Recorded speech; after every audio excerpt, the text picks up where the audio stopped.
Hello दोस्तों। इस video में हम बात कर रहे हैं सीजीएल 2019 वालों के लिए। काफ़ी मैसेज आ रहे थे कि आप सीजीएल 19 का कुछ बता नहीं रहे हो, तो चलिए अब स्टार्ट कर रहे हैं सीजीएल 19 का भी सीरीज़ स्टार्ट कर रहे हैं।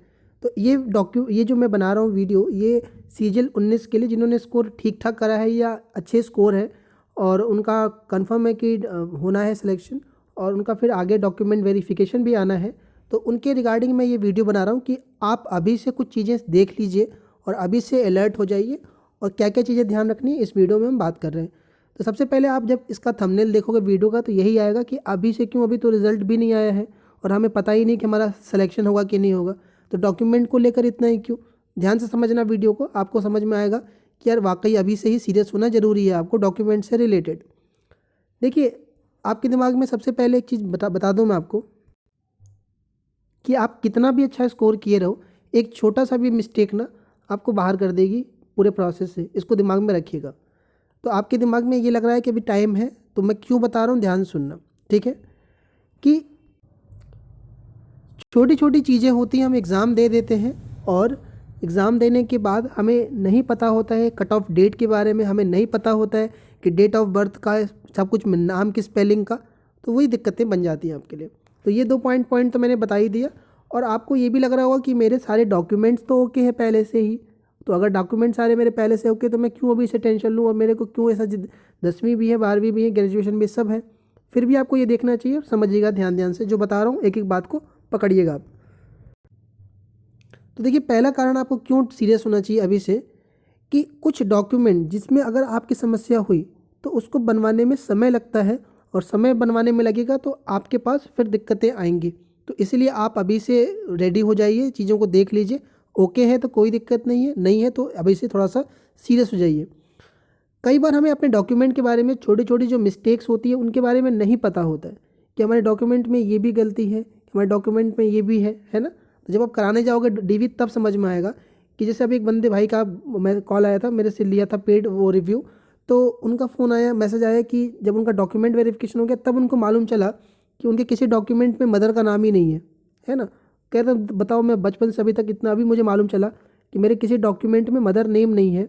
और उन्होंने पूछा वहाँ पर डीवी के टाइम पर, कोलकाता रीजन में था, कि आपके पास कोई डॉक्यूमेंट है जिसमें मदर का नाम है, तो कोई डॉक्यूमेंट नहीं मिला उनको। अब देखिए, छोटी छोटी चीज़ें जब डीवी कराते हो तब पता चलता है आपको चीज़ें, ठीक है ना। और अभी अभी सीजीएल 2018 का चल रहा है डॉक्यूमेंट वेरिफिकेशन, तो जितनी भी दिक्कतें आ रही हैं सब आपको सामने दिखाई देंगी। तो आप पहले से अलर्ट रहोगे तो आप एक तरह से सेफ्टी लेके चलोगे, और अभी खाली भी हो आप तो इसके बारे में आप श्योर भी हो जाओगे। सबसे पहले मैं बात करता हूँ क्लास 10th के मार्कशीट से। यहाँ से थोड़ा ध्यान से समझना, एक एक चीज़ स्किप मत करना, ध्यान से समझना आप। देखिए, पहला चीज़ कि आप ये चेक कर लीजिए कि डेट ऑफ बर्थ जो आपने फॉर्म में भरी हुई है, तो जो फॉर्म में भरी होगी वही आपके उसमें आया होगा, क्या नाम है, एडमिट कार्ड पर आया होगा। तो एकदम ध्यान से देख लीजिए कि जो 10वीं की मार्कशीट है, केवल 10th की, उस पर वही डेट ऑफ बर्थ है कि नहीं है। अगर ये नहीं होगा तो ये दिक्कतें पैदा करेंगी आपको डॉक्यूमेंट वेरिफिकेशन में, क्योंकि डेट ऑफ बर्थ का जो मैच होता है उसी से किया जाता है, इसको दिमाग में रखिएगा। अगली चीज़, जो आपके नाम का स्पेलिंग है उसका भी ध्यान रख लीजिए कि स्पेलिंग एकदम सही सही है जो 10वीं में है और जो आपने फॉर्म में भरी हुई है या एडमिट कार्ड में जो छप के आता है। कोई लेटर अगल बगल मिसमैच तो नहीं है, या कोई छोटा तो नहीं लिखा हुआ है लेटर, या कोई छूट तो नहीं गया ऐसा करके, या कोई सरनेम एक्स्ट्रा लगा हुआ है, तो वो देख लीजिए आप। अगर आपको मार्कशीट और सर्टिफिकेट, अगर आप 10वीं में हो, किसी भी बोर्ड से, किसी भी स्टेट बोर्ड से हो चाहे सेंट्रल उस वाले से हो, अगर सर्टिफिकेट और मार्कशीट दो अलग अलग मिलता है तो आपको दोनों अलग अलग रखना ज़रूरी है। लेकिन कई सारे बोर्ड जैसे सीबीएसई, आईसीएसई ये एक ही देता है आपका, तो आपको टेंशन लेने की ज़रूरत नहीं है, आपका एक ही से चल जाता है। और अगर आपका दोनों अलग अलग है तो दोनों आप कोशिश करिए रखिए। अगर किसी का एक गायब हो गया तो कोशिश करिए बोर्ड जा करके दिखा करके, टाइम होता है बन जाता है, इसके आपके प्रोसेस होते हैं और समय है आपके पास, तो आप आराम से बनवा लीजिएगा क्योंकि दोनों ही अलग अलग लगते हैं। 10वीं के बाद 12वीं की बात करते हैं, तो इसमें भी अगर मार्कशीट और सर्टिफिकेट दोनों अगर आपको अलग अलग मिलता है स्कूल की तरफ से, तो आपको दोनों की ज़रूरत पड़ेगी। और कोई एक मिसमैच है तो आप, या मिसप्लेस हो गया आपसे, तो आप कोशिश करिए बनवाने के लिए। अगर आपका एक ही मिलता है तो कोई दिक्कत नहीं है। अगर आपके पास एक ही है जिसमें मार्कशीट और सर्टिफिकेट है तो आपका एक ही होना चाहिए। और ऐसा भी नहीं कर आपका वो 12वीं का भी गायब हो गया है कई लोगों के मैसेज आए थे कि मेरा 12th का मार्कशीट नहीं है, मिसप्लेस हो गया मुझसे। तो आप बोर्ड जा कर के बोर्ड से डुप्लिकेट बनते हैं। डुप्लिकेट कैसे बनते हैं? फॉर्म मतलब सिंपल सा पेपर पे ही लिख देते हैं वो, और स्टाम्प लग जाती है, तो वो भी मान्य होता है। आप तो वो आप बोर्ड में जाकर बनवा सकते हो, अभी समय है, तभी इसीलिए वीडियो बनाया जा रहा है पहले आपके लिए, ठीक है। और ये सब आपको बोर्ड के लिए थोड़ा सा भाग दौड़ करनी पड़ेगी, तो चीज़ें में समय लगता है आपको। इसमें डेट ऑफ बर्थ और इसमें नाम को लेकर इतना बड़ा इशू नहीं होता है।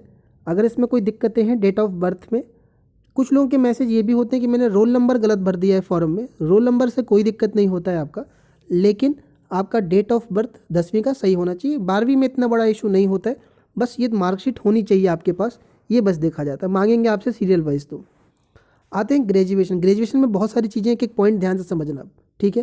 पहली चीज़, अगर आपका बोर्ड, जिस भी बोर्ड से आप पढ़ रहे हो, अगर वो हर एक साल का अलग अलग मार्कशीट देता है, तो आपको हर एक साल की मार्कशीट रखनी है। First year, second year, third year, 3 साल का है चाहे 4 साल का है, तो ये अलग अलग रखना है। अगर जिसका भी बोर्ड एक ही मार्कशीट देता है, जैसे दिल्ली यूनिवर्सिटी के बहुत सारे मैसेज आए हैं कि हमें कंसोलिडेटेड मिलता ही है, मतलब एक ही मार्कशीट मिलता है, अलग अलग साल का नहीं मिलता है, तो आपको कोई दिक्कत नहीं, आपको एक ही मार्कशीट से काम चल जाएगा, परेशान होने की ज़रूरत नहीं है, ठीक है। और तीसरा पॉइंट एकदम नोट करके देख लो, क्योंकि ये आपको बाहर भी कर सकता है आपका, और वो है कट ऑफ डेट। जब आप नोटिफिकेशन डाउनलोड करोगे CGL 19 का, तो वहाँ लिखा रहता है कि आपकी जो वो डिग्री है वो इस डेट के पहले ही पूरी हो जानी चाहिए, इससे बाद नहीं होनी चाहिए कट ऑफ डेट, ठीक है। और ये छोटी सी चीज़ हमें नहीं पता होता है, तो अभी से आप देख लीजिए कि आपका फाइनल रिजल्ट पर मार्कशीट पर क्या डेट पड़ी हुई है फाइनल ईयर के, ठीक है। और अगर वो उसके बाद का है जो कट ऑफ डेट है, तो समस्या पैदा होगी। लोगों को रिजेक्ट भी किया गया है इस बेसिस पर CGL 18 में, ठीक है। और अगर आपका मार्कशीट, इसको ध्यान समझना, अगर आपका मार्कशीट नेट पर, क्योंकि पहले जब आप रिजल्ट देखते हो कोई भी यूनिवर्सिटी में, किसी भी कॉलेज में पढ़ रहे हो, तो पहले नेट पर रिजल्ट आता है, फिर आपका मार्कशीट छप के आती है। तो अगर आपका मार्कशीट पर जो डेट पड़ा हुआ है वो कट ऑफ डेट, मान लीजिए 1 अगस्त का डेट है ना, रिजल्ट आपका 30 जून का आ गया नेट पर, और जो मार्कशीट पर डेट पड़ा हुआ है वो 10 अगस्त का पड़ा हुआ है, तो आप तो एलिजिबल हो गए, क्योंकि 1 अगस्त मांगा गया था और आपका मार्कशीट जो है वो 10 अगस्त का है, लेकिन नेट पर आ गया था 30 तारीख को, 30 जून को ही। तो इसके लिए क्या है बच्चे, इसको लेके भी केसेस बहुत सारे मेरे मैसेज आए हैं मेरे पास पर्सनली भी।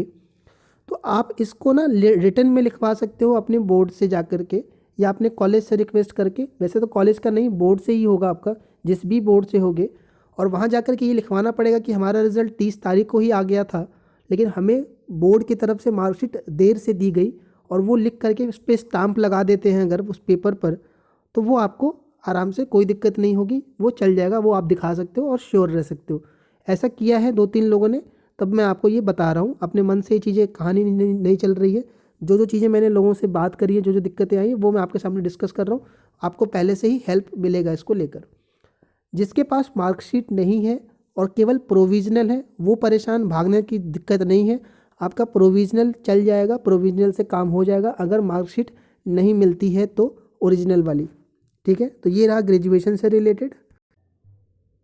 देखिए, जो लोग मेरे से पर्सनल रिव्यू ले रहे हैं, पर्सनल टेलीग्राम पर मैसेज बात कर रहे हैं, वो सर्विस पेड करनी पड़ी है मुझे, बिकॉज ज़्यादा मैसेज आ गए थे। तो CGL 19 के लिए भी ये सर्विस है। अगर आपको लेना होगा तो आप रिजल्ट के बाद आप मैसेज कर देना मुझे। आप कैसे करना है, टेलीग्राम ग्रुप ज्वाइन करोगे तो पता चल जाएगा आपको, ठीक है। बाकी मैं फ्री कमेंट्स, जितने भी कमेंट हैं उनके रिप्लाई कर ही रहा हूँ फ्री होकर के, टेंशन लेने की ज़रूरत नहीं है। बात करते हैं ग्रेजुएशन के सर्टिफिकेट की। मार्कशीट अलग होता है, सर्टिफिकेट अलग होता है। तो आपको ग्रेजुएशन का सर्टिफिकेट भी चाहिए। कुछ लोगों के मैसेज थे कि मेरे पास सिर्फ मार्कशीट है और सर्टिफिकेट नहीं मिला है, ठीक है। और लोगों के हैं कि सर्टिफिकेट अभी देंगे ही नहीं, वो बहुत टाइम लगेगा। तो पहले तो मैं लिख देता हूँ नीचे, देखो लास्ट में, कि प्रोविजनल मिल जाता है, प्रोविजनल ओरिजिनल है, ठीक है ना। और अगर ओरिजिनल नहीं है आपके पास तो कोई टेंशन नहीं होता है, प्रोविजनल ग्रेजुएशन का सर्टिफिकेट चल जाता है।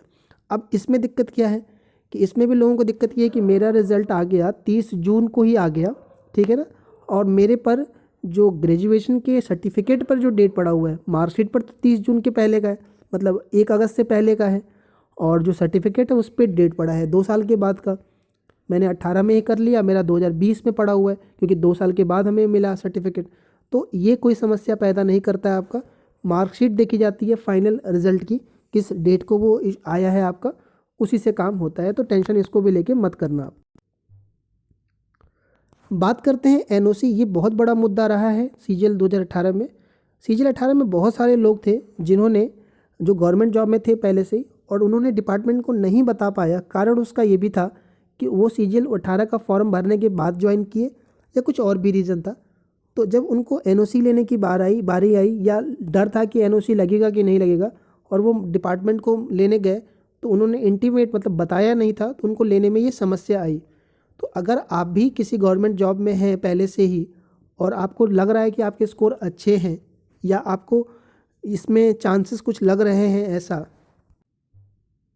या नहीं भी है, तो कम से कम आप डिपार्टमेंट को इंटीमेट बता दीजिए अगर आप पॉसिबल हो तो, जिससे कि उस समय डॉक्यूमेंट वेरिफिकेशन जो कि 5-6 महीने अगर मान लो लगता है टाइम आज से, मांगने जाओ आप अपना एनओसी के लिए तो वो आपको परेशानी ना करे क्रिएट। तो आप इंटीमेट कर दीजिएगा। और जो लोग एज रिलैक्सेशन ले रखे हो इसके बेसिस पर, उनको तो बहुत ही ज़्यादा ज़रूरी है, उनके बिना उनको रिलैक्सेशन नहीं मिलेगा एनओसी के बिना। ठीक है, तो ध्यान रखिएगा इस चीज़ का भी। कास्ट सर्टिफिकेट का देख लेते हैं। देखिए SC ST में जो बिलोंग कर रहे हैं, आपका दो होता है, एक स्टेट का आप बनवाते हो और एक सेंट्रल गवर्नमेंट का होता है। जनरली मैक्सिमम लोगों के पास स्टेट का ही है, तो स्टेट का चल जाता है। और एक कट ऑफ डेट होती है कास्ट सर्टिफिकेट की, जो कि SC ST में नहीं चल लगता है। इसमें कोई दिक्कत नहीं, आपका 10 साल पुराना भी है तो भी एक्सेप्टेबल होता है SC ST में, पहली चीज़। लेकिन आप एक काम करिएगा कि सेंट्रल गवर्नमेंट का जो उन्होंने फॉर्मेट दिया है SSC ने, उसको डाउनलोड कर लीजिएगा, क्योंकि अभी समय है तभी ये वीडियो पहले बना रहा हूँ। और आप तहसील जा करके अपना पुराना वाला जो डॉक्यूमेंट है वो दिखा करके उसमें एंट्री भर करके स्टाम्प और मुहर लगवा लोगे तहसीलदार की, तो वो सेंट्रल गवर्नमेंट का फॉर्मेट भी आपके पास रहेगा। क्योंकि कुछ जगह पर ये स्टेट वाला वो नहीं लेते हैं, तो आप अपने आप को सिक्योर कर लीजिएगा पहले से ही। OBC में कट ऑफ डेट चलती है कि आपका इस क्रूशियल डेट के पहले का होना चाहिए।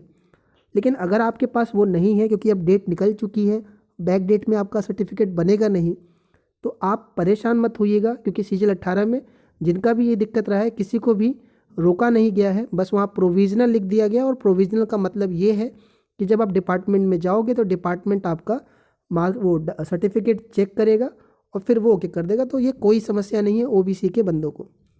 EWS पहली बार इंट्रोड्यूस किया गया है सीजीएल 19 में, सीजीएल 18 में नहीं था। तो आपका पहला मार्कशीट है, तो मतलब पहला सर्टिफिकेट है, तो इशू बनेगा। तो पहले से ही आप अपनी वैलिडिटी चेक कर लीजिएगा कि जो सर्टिफिकेट आपका EWS का है वो वैलिड पीरियड तक के लिए है, कहीं एक्सपायर तो नहीं हो गया DV तक। ठीक है, बाकी DV के टाइम पर इसकी वैलिडिटी का एक वीडियो अलग से मैं अपलोड कर दूंगा, परेशान मत होइएगा।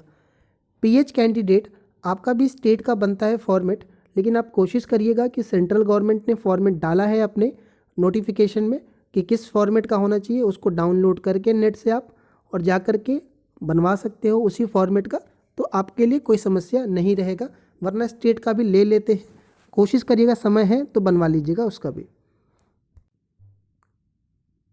देखिए एज रिलैक्सेशन वाला क्या बता दूं कि कुछ लोगों के मैसेज थे कि मैंने फॉर्म भरते वक्त एज रिलैक्सेशन वाला जो ऑप्शन होता है वो टिक नहीं करा मैंने, और मेरे नंबर तो अच्छे हैं लेकिन मेरे को 27 से कम एज वाली जो पोस्ट है वो नहीं मिल पाएगी। भले मेरे पास एज रिलैक्सेशन है लेकिन मैंने फॉर्म में नहीं टिक करा। तो परेशान मत होइएगा, जब आप डॉक्यूमेंट वेरिफिकेशन कराते हो तो आप ये जो आपका गलती थी वो आप सुधार सकते हो। वहाँ पर एक फॉर्म मिलता है, वहाँ पर आप टिक करके ये सुविधा ले सकते हो, चाहे किसी कैटेगरी में हो जिसमें एज रिलैक्सेशन दिया जाता है। SC ST PH हो गए और OBC हो गए, तो आप आराम से ये अवेल कर सकते हो, कोई परेशानी वाली बात नहीं है। ठीक है, जब फॉर्म दिया जाएगा तो जिस कैटेगरी में आप होगे उस पर टिक करके आप और आप वहाँ कंप्यूटर में एंट्री करोगे तो आराम से हो जाएगा। तो गलती अगर आपसे ये हो गई है तो परेशान मत होइए, टेंशन मत लीजिएगा। ठीक है, तो ये चीज़ें थी जो आप पहले से आप अलर्ट हो जाइए।